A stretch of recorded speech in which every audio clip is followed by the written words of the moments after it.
Julie, bakit ka nag-IT? Alam ko kasi Photoshop lang. Chris, bakit ka nag-IT? Wala. Kala ko pindot. Yo.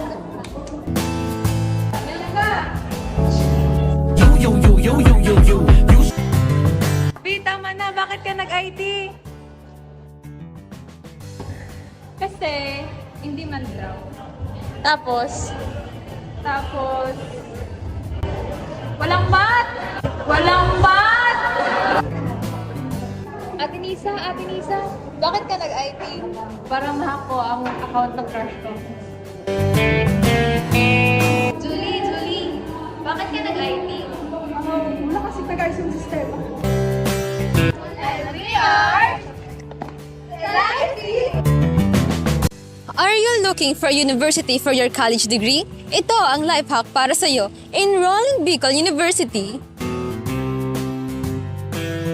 This university is the premier state university in Bicol region founded on June 21, 1969 through the passage of RA 5521.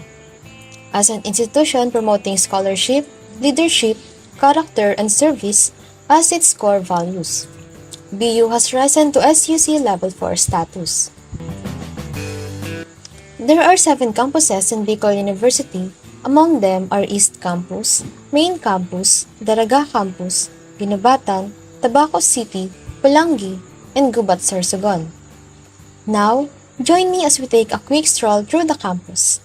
BU Main Campus has 11 colleges and one of those was College of Science. The Bicol University College of Science was established in 2004 through Board Resolution No. 75, merging former BS Biology, Chemistry, and Computer Science to create a higher learning institution in basic and applied science and mathematics. It focused on information technology and natural sciences, aiming to improve Bicolanos' quality of life. Ms. Jocelyn Isarano is the Dean of the department. The College of Science has a college student council that includes 5 organizations, and these are: firstly, STORM, Students' Organization for Meteorology.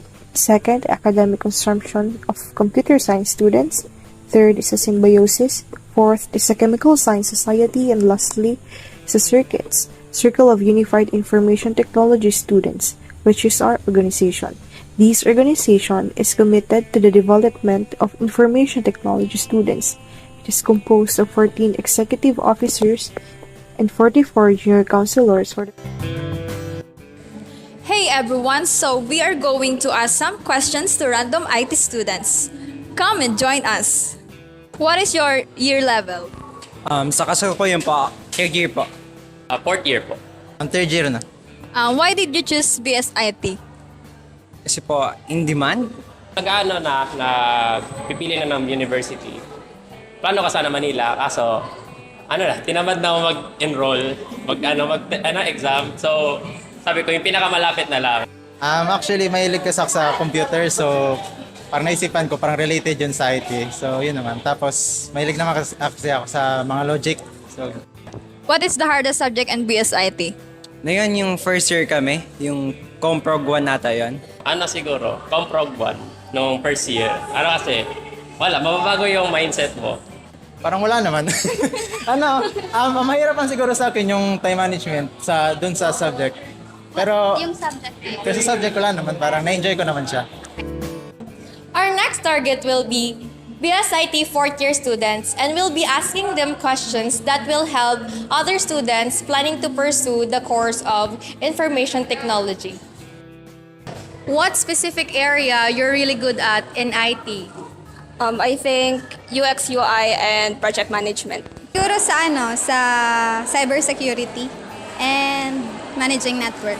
Yung pinaka nagustuhan ko talaga doon is yung data analytics. For now, networking, since that's the ICT is my track when I was in senior high. Then na-develop siya nung college. And nagkaroon na din ako ng mga ibang learnings like programming, gano'n.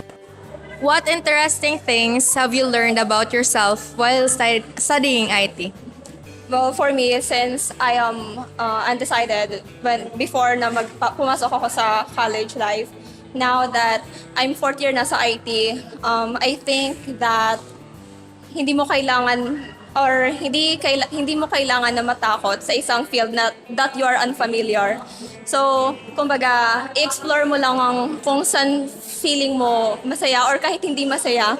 You have to keep in mind that you should do things na kahit alam mo na ginagawa mo yung best mo, and your best shouldn't always be maganda, and minsan ang best mo means minsan mag-fail ka talaga even you're doing your best. So yan lang. Why is it important to explain tech stuff in a way everyone can understand? When you say tech stuff, it's IT terms. So, as an IT student or future IT expert, dapat intindihin natin na hindi lahat ng tao sa paligid natin same sa pinag-aralan natin. So, as IT people, our role is to make them understand in layman's term para magets nila kung paano ba nagwo-work. And alam mo yun, give them the the basics para ma-apply nila to in their everyday life. How can IT skills be used to help people and make the world better?